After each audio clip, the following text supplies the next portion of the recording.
Morning students. Home science विषय के इस यूट्यूब चैनल पर आप सभी का स्वागत है।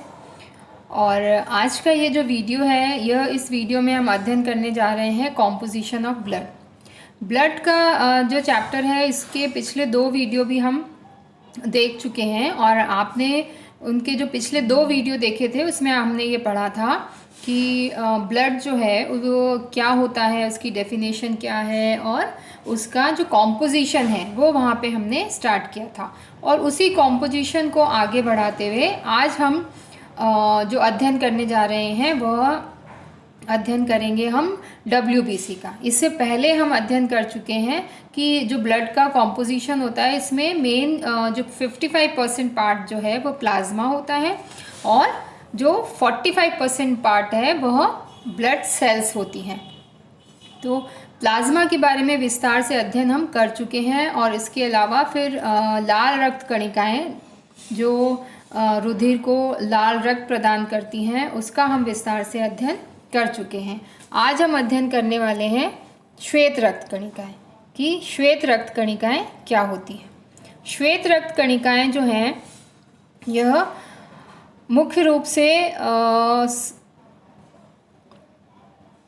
इनको ल्यूकोसाइट्स भी बोला जाता है, जो श्वेत रक्त कणिकाएँ होती हैं। और इनका जो सबसे इम्पॉर्टेंट फंक्शन होता है श्वेत रक्त कणिकाओं को कि यह संक्रमण से बचाती है, हमें बीमारियों से लड़ने की क्षमता प्रदान करती है। और इसकी जो सेल्स होती हैं श्वेत रक्त कणिकाओं की, WBC की जो सेल्स होती हैं, इसमें कुछ ऐसी प्रॉपर्टीज़ पाई जाती हैं जिसकी वजह से ये कोई अगर बैक्टीरिया और वायरस अगर हमारे शरीर में प्रवेश कर गया है तो उनको कैप्चर करके और उसको ख़त्म कर देती है। अर्थात इनकी जो सेल होती हैं वो बहुत ही इर्रेगुलर शेप की होती हैं और उनमें फैगोसाइटोसिस की एक प्रॉपर्टी पाई जाती है। जैसे आपने छोटी क्लासेस में पढ़ा था कि अमीबा जो होता है, अमीबा सिंगल सेल ऑर्गेनिज्म है और उसमें उसकी जो शेप होती है वो बहुत इर्रेगुलर होती है।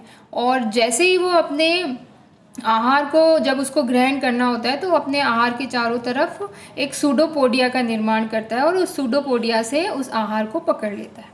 वैसी ही प्रॉपर्टी WBC में पाई जाती है। जैसे कोई टॉक्सिन सब्सटेंस, कोई बैक्टीरिया, कोई वायरस बॉडी में प्रवेश करता है तो यह जो WBC हैं, ये WBC उसके चारों तरफ सूडोपोडिया का निर्माण करती है, कूट पाट जिसको बोला जाता है, और फिर बैक्टीरिया को एनगल्फ कर लेती है और उसे ख़त्म कर देती है।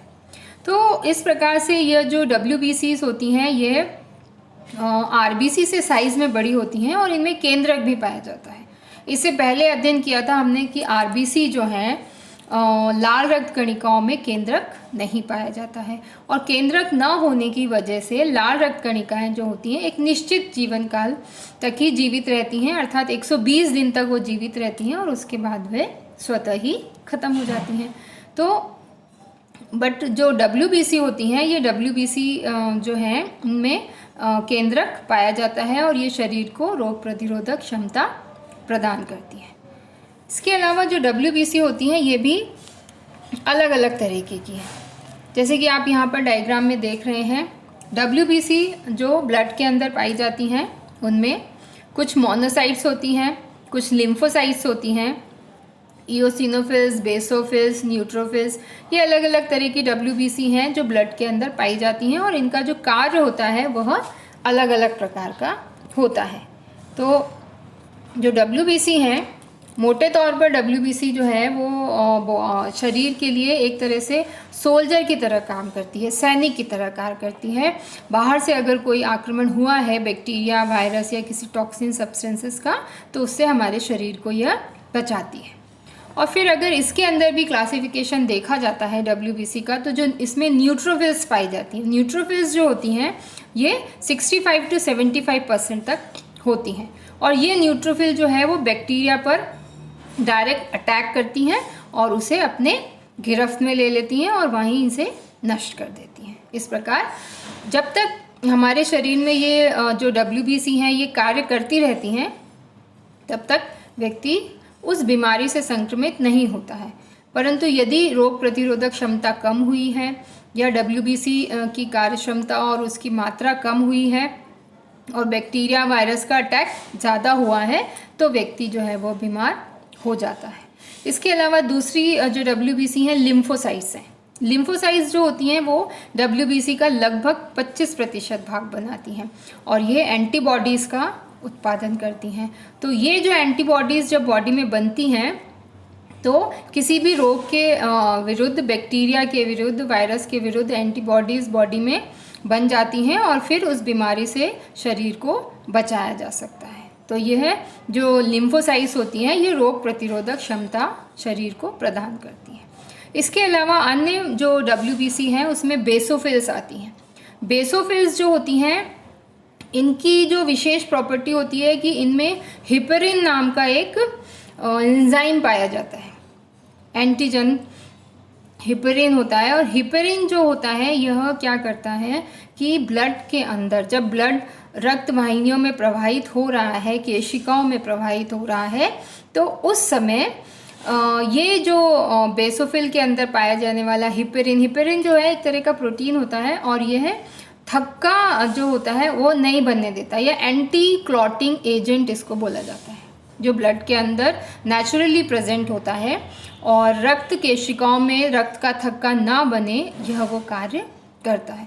क्योंकि फॉर एग्ज़ाम्पल अगर ब्लड जब प्रवाहित हो रहा है और अगर कहीं रक्त का थक्का बन गया है, तो रक्त का थक्का अगर बना है, क्लॉटिंग हो गई है, तो ब्लड प्रवाहित होने में समस्या होगी और उससे हार्ट अटैक आने की समस्याएं हो जाती हैं।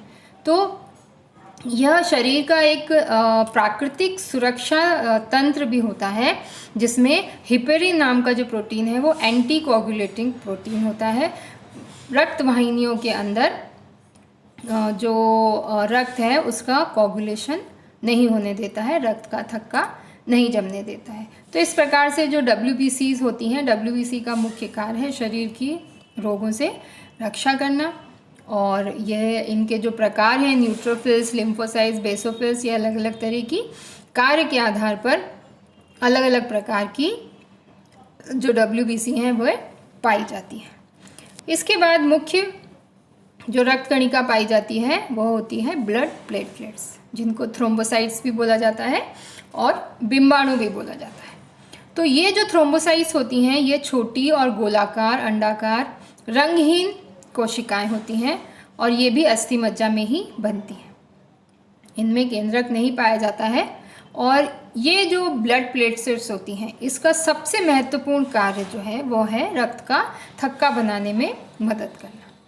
जब व्यक्ति को चोट लग जाती है, शरीर में कहीं कट लग गया है और खून बहना जब प्रारंभ हो जाता है, तो आपने ये देखा होगा कि कुछ 1-2 मिनट के बाद व्यक्ति के शरीर से कटे हुए स्थान से खून बहना बंद हो जाता है। तो ये इस कारण होता है कि उस कटे हुए स्थान पर रक्त का थक्का बन जाता है। और जब ब्लड क्लॉटिंग होती है तो वो एक वहाँ पर एक फाइब्रस जाल बन जाता है जिसमें जो रक्त की कणिकाएं होती हैं वो वहाँ आकर फंस जाती हैं और ब्लड फिर बाहर नहीं निकल पाता। तो इस प्रकार से जब क्लॉट बन जाता है तो शरीर से रक्त निकलना बंद हो जाता है, जो कि एक बहुत ही महत्वपूर्ण प्रक्रिया है और यह करता है प्लेटलेट्स।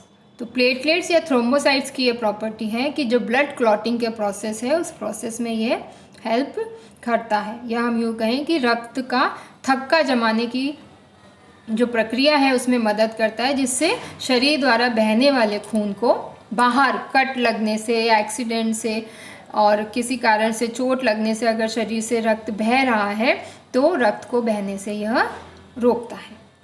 इसके अलावा रक्त को थक्का बनने की जो प्रक्रिया है इसे डिटेल में हम नेक्स्ट वीडियो में पढ़ेंगे। उसमें प्लेटलेट्स के साथ साथ ही प्लाज्मा के अंदर कुछ घुलनशील प्रोटीन पाए जाते हैं, जैसे फाइब्रिन, फाइब्रिनोजन। तो ये जो प्रोटीन होते हैं ये प्रोटीन रक्त का थक्का बनने में मदद करते हैं। इन सब का अध्ययन हम विस्तार से अगले वीडियो में करेंगे। धन्यवाद।